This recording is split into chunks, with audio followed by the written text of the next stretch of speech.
नमस्कार, आप देख रहे हैं इस समय Pradeep music world YouTube channel. मैं हूं प्रदीप और आज बात करेंगे भारत और इंग्लैंड को लेकर के। जैसे कि आपको पता है कि इस समय भारत और इंग्लैंड के बीच में द्विपक्षीय श्रृंखला चल रही है। पहले 4 टेस्ट मैचों की सीरीज खेली गई, जिसमें भारतीय टीम ने टेस्ट सीरीज को परिणाम किया। उसके बाद 5 T20 मैचों की श्रृंखला खेली जा रही थी, जिसको भी भारतीय टीम ने 3-2 से अपने नाम कर लिया सीरीज को और ट्रॉफी पे कल रात को कब्जा जमा लिया। जिसमें बात करें शुरुआती क्षण से, तो सबको अचंभित करने वाली खबर थी, क्योंकि रोहित शर्मा के साथ विराट कोहली 8वीं बार भारतीय टीम के लिए ओपन करने आए और शानदार पारी खेली। उसके साथ बखूबी निभाया हार्दिक पांड्या और सूर्य कुमार यादव ने 80 रन बाद बनाए विराट कोहली और 65 रनों की पारी इस समय रोहित शर्मा की बल्ले से निकली उस मुकाबले में। हालांकि आइए इस मुकाबले के बारे में भी कुछ विस्तृत रूप से हम आपको जानकारी देंगे। और आज हमारे साथ है मुख्य भूमिका में राजेंद्र डायफ जी, जो कि मुंबई के रहने वाले हैं। तो आइए जानते हैं कल क्या कुछ हुआ इस बेहतरीन और एक रोमांचक और निर्णायक मुकाबले में। नमस्कार, मैं आपका कमेंटेटर राजदेवी बोल रहा हूं। दोस्तों, जैसे कि आप जानते हो, इंडिया और इंग्लैंड के बीच में ये 5 T20 आईएस की सीरीज चल रही है। इसमें पहले 3 मैच जो हुए हैं, वो जिस टीम ने टॉस जीता है उसी टीम ने वो मैच जीता है। लेकिन जो चौथा मैच हुआ है, उसमें इंग्लैंड ने टॉस जीतकर इंडिया को पहले बल्लेबाजी करने का न्योता दिया था।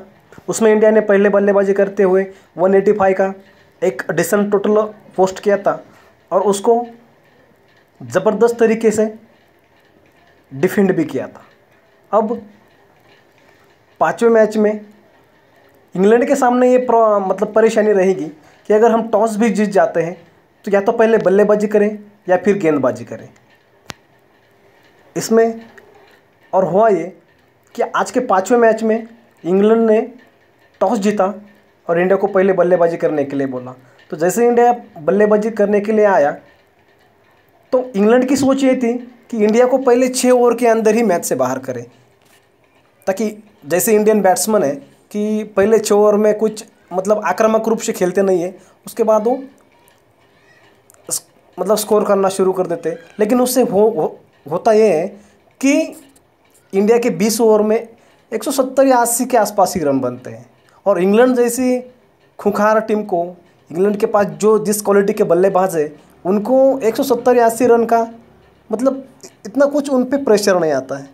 तो आज विराट कोहली एंड कंपनी ने कुछ अलग सोच के रखा था, कुछ आउट ऑफ द बॉक्स सोच करके आए थे। उन्होंने आज पहली ही गेंद से रोहित शर्मा तो एकदम खूंखार अंदाज में खेल रहे थे, एकदम आक्रामक मूड में खेल रहे थे। Jofra Archer, Mark Wood, Chris Jordan, सभी की बिल्कुल धज्जियां उड़ा कर रख दी इन्होंने आज, रोहित शर्मा ने। और ये जो है अपने विराट कोहली साहब ने भी सेकंड फिडल का रोल प्ले किया। उनको सिंगल लेकर रोहित शर्मा को स्ट्राइक दे रहे थे और रोहित शर्मा ने भी बहुत ही शानदार, बहुत ही जानदार बैटिंग की। और उसमें पहले 6 ओवर में इंडिया के 60 या 62 रन कुछ बने थे, 10 रन प्रति ओवर से जा रहा था। उसके बाद भी रोहित शर्मा और विराट कोहली ने मारना कम नहीं किया। 9 ओवर में 94 रन बन चुके थे। एक से बढ़कर एक क्रिकेटिंग शॉट खेल रहे थे दोनों भी। Square drive, square cut, cover drive, hook, pull, सभी शॉट्स आजमा रहे थे रोहित शर्मा, और विराट कोहली उनको साथ दे रहे थे। तो इस 9 ओवर में 94 का स्कोर था और 94 रनों पर इंडिया के 1 विकेट, रोहित शर्मा आउट हुए और इंडिया ने जैसे ही इंडिया ने रोहित शर्मा का विकेट खो दिया, तो उसके बाद बैटिंग करने के लिए आए सूर्य कुमार यादव। यहाँ पे सूर्य कुमार यादव के बल्लेबाजी में जो कॉन्फिडेंस दिख रहा था, बंदे ने आते ही दूसरे ही गेंद पर आदिल रशीद को स्टेप आउट करके छक्का मारा। और क्या शानदार, क्या जानदार शॉट था। जो लॉन्ग ऑफ क्षेत्र में उन्होंने, लॉन्ग ऑफ और जो एक्स्ट्रा कवर का जो बीच का एरिया है, वहाँ पर उन्होंने जो छक्का लगाया, आदिल रशीद के माइंड के साथ खेला। बिल्कुल आदिल रशीद की सोच को, आदिल रशीद को झकझोर कर रख दिया। और उसके बाद उन्होंने अपना आक्रामक रुख जारी रखते हुए 17 गेंदों में 32 रन बनाए। बहुत ही शानदार बल्लेबाजी की। और इनका सूर्य कुमार यादव ने और एक ज़बरदस्त शॉट खेला था, लेकिन क्रिस जॉर्डन में क्या शानदार कैच पकड़ा है उनका, बहुत ही लाजवाब कैच था। और उस लाजवाब कैच के चलते हुए सूर्य कुमार यादव को आउट होकर बाहर जाना पड़ा। उसके बाद आया हार्दिक पांड्या। हार्दिक पांड्या ने भी शुरुआत में कुछ गेंदें संभल कर खेली, लेकिन उसके बाद उन्होंने भी अपनी तलवारबाजी करना शुरू कर दी और Jofra Archer, Chris Jordan, Mark Wood सभी को उन्होंने बहुत ही मतलब बेरहमी से पिटा और 17 गेंदों में 37 रन बनाए। शानदार पारी थी, 200 के ऊपर का स्ट्राइक रेट से खेले वो।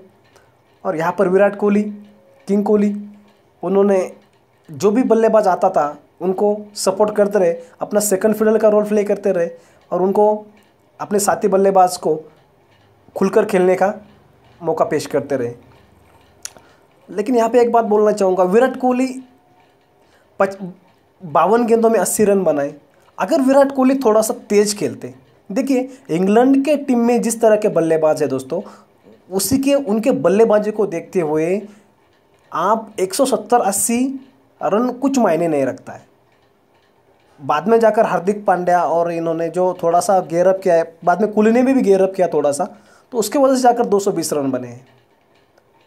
और कोहली अगर थोड़ा सा तेज खेलते तो आज इंडिया के 240 या 45 रन बनने वाले थे, लेकिन कोहली ने थोड़ा सा स्लो खेला। बाद में जाकर उन्होंने मारधाड़ की, लेकिन 52 गेंदों में आपके कम से कम 90, 95 या फिर 100 रन बनने चाहिए, तब जाकर थोड़ा सा मतलब उसमें कुछ ऐसा लगता है कि यार ये बंदा सचमुच फास्ट खेला है। कोहली खेले, लेकिन जो तेज तारा रनिंग बोलते हैं वो उनके खेल में मुझे नहीं दिखी। लेकिन उनकी इनिंग के कारण ही इंडिया को थोड़ा सा स्टेबिलिटी भी मिली है, ये भी बात मतलब जहन में रखना होगा। अब इंडिया ने अपने 20 ओवर के खेल में 224 का स्कोर पोस्ट किया, और जैसे ही इंडिया ने 224 का स्कोर पोस्ट किया तो इंग्लैंड बड़ा प्रेशर में आ गया। नतीजा इसका ये हुआ कि इंग्लैंड को अब पहली ओवर से मारना, तो फिर इंग्लैंड के जो भी बल्लेबाज मतलब जेसन रॉय और जोस बटलर, जिसे हम जोस द बॉस भी कहते हैं, जोस बटलर बल्लेबाजी के लिए आप जानते ही हो जोस बटलर और जेसन रॉय किस अंदाज में खेलते हैं। जेसन रॉय ने तो आते ही तलवारबाजी करना शुरू कर दी, आते ही ज़ोरदार तरीके से बल्ले को घुमाना शुरू कर दिया, लेकिन मास्टरमाइंड, एक हुनरबाज गेंदबाज हमारे भुवनेश्वर कुमार, भुवी ने उनको एक शानदार स्लो रन गेंद पर चकमा दिया और उनका मिडल स्टंप जाकर उखाड़ दिया। जैसे ही जेसन रॉय आउट हुए तो इंग्लैंड पर प्रेशर बिल्ड होना ही था, लेकिन जो बल्लेबाजी करने डेविड मलान आए, उन्होंने विकेट गिरने का कोई भी प्रेशर नहीं लिया और उन्होंने शानदार तरीके से बल्लेबाजी की। जो सेकंड ओवर में, पहले ओवर में भुवी के ओवर में सिर्फ एक ही रन गया था। सेकंड ओवर में जब हार्दिक पांड्या गेंदबाजी करने के लिए आए तो हार्दिक पांड्या ने शॉर्ट ऑफ लेंथ की गेंदें करके आज मतलब होना ये था कि जो चौथे मैच में उन्होंने शॉर्ट ऑफ लेंथ गेंदें करके कुछ अंकुश लगाया था, वो आज लगने वाला नहीं था। इसका ये था कि आज इंग्लैंड के सामने पहाड़ जैसा लक्ष्य था और वो अब ये गेंदें जाया करने वाले नहीं थे। इसलिए डेविड मलान और जोस बटलर ने हार्दिक पांड्या को मतलब मारना शुरू कर दिया, हार्दिक पांड्या की धज्जियाँ उड़ाना शुरू कर दिया और उस ओवर में हार्दिक पांड्या के 17 रन बने और इससे उनको एक मोमेंटम मिला। जो पहले ओवर में भुवी ने जो इंडिया की तरफ मैच को मतलब थोड़ा स्विंग किया था, उसको उसके बाद के गेंदबाजों ने वाशिंगटन सुंदर, शार्दुल ठाकुर, हार्दिक पांड्या, टी नटराजन, इन लोगों ने थोड़ा सा जाया किया।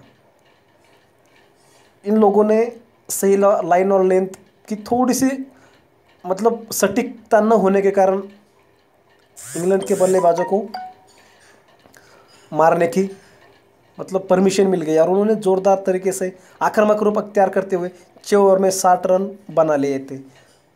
और उस 6 ओवर के बाद भी इंग्लैंड ने 10 रन प्रति ओवर के हिसाब से वो खेलते रहे। 10 ओवर में कुछ 104 रन था। इंग्लैंड, जोस बटलर एक भयानक, एक आक्रामक रूप ले चुके थे। डेविड मलान भी एक पावर हिटर के रूप में जाने जाते हैं। डेविड मलान ने भी एक ज़बरदस्त शॉट मतलब कवर की तरफ आपने देखा होगा जो शॉट खेला है, जानदार शानदार, एक मैं तो बोलता हूँ सीरीज ऑफ द शॉट था वो, बहुत ही शानदार चौका लगाया था वो कवर ड्राइव का। और इस तरह से उन्होंने 13 ओवर में कुछ 132 रन थे शायद, 130 या 32 रन थे और 13 ओवर हो चुके थे, सिर्फ एक विकेट था। तो यहाँ पे पोजीशन ये दिख रही थी कि मैच इंडिया के हाथ से निकलता हुआ जा रहा था। 8 ओवर में कुछ 7 ओवर में कुछ इनको 92-95 ऐसे कुछ रन चाहिए थे। 7 ओवर में 95 के आसपास, 95 के आसपास रन चाहिए थे। तो क्रीज पर थे डेविड मलान और जोस बटलर। इन दोनों के लिए 95 रन, 95 रन्स कोई मतलब ऐसा पहाड़ नहीं था। ये दोनों खिलाड़ी वो रन बनाने में सक्षम थे, लेकिन वहाँ पर हमारे किंग कोहली कप्तान साहब, उन्होंने एक चाल खेली। अपना तुरुप का इक्का जो है भुवनेश्वर कुमार, उनको भुवी ने वापस लाया, 14 ओवर भुवी से करवाया और भुवी ने अपने कप्तान की और देश की उम्मीदों को पानी नहीं फेरा और जैसे आए उन्होंने घातक, बहुत ही आक्रामक जोस बटलर को हार्दिक पांड्या के हाथों लॉन्ग ऑफ पर कैच करवा कर आउट किया।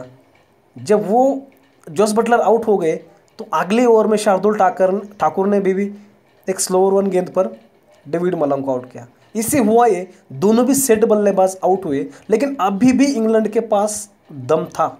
इंग्लैंड के पास ये रन चेस करने वाली बल्लेबाजी थी। ओवेन मॉर्गन, जॉनी बेयरस्टो, अपना स्टोक्स, ये वो बल्लेबाज है जो किसी भी मतलब नामुमकिन को मुमकिन करने वाली बल्लेबाजी है इनके पास। तो इन्होंने क्या किया,